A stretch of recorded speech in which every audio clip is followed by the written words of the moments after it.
metrelik bez için. Yaz dostum, boşa geçmiş ömre yaşam denir mi? Yaz tahtaya bir daha, tut defteri kitabı, sarı çizmeli Mehmet'a bir gün öder hesabı. Yaz tahtaya bir daha, tut defteri kitabı, sarı çizmeli Mehmet'a bir gün öder hesabı.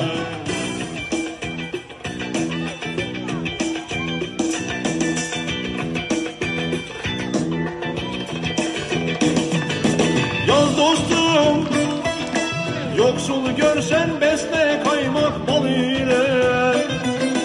Yaz dostum, garipleri giydir ipek şal ile. Yaz dostum, öksüz görsen sar kanadın kolunu.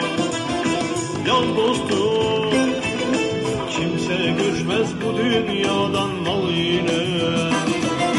Yaz tahtaya bir daha, tut defteri kitabı, sarı çizmeli Mehmet'a bir gün öder hesabı. Yaz tahtaya bir daha, tut defteri kitabı, sarı çizmeli Mehmet'a bir gün öder hesabı.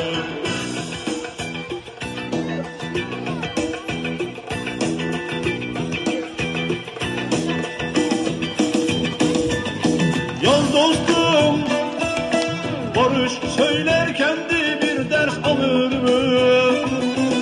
Yaz dostum, su üstüne yazı yazsan kalır mı? Yaz dostum, bir dünya ki haklı haksız karışmış. Yaz dostum, boşa koysan dolmaz dolusu alır mı?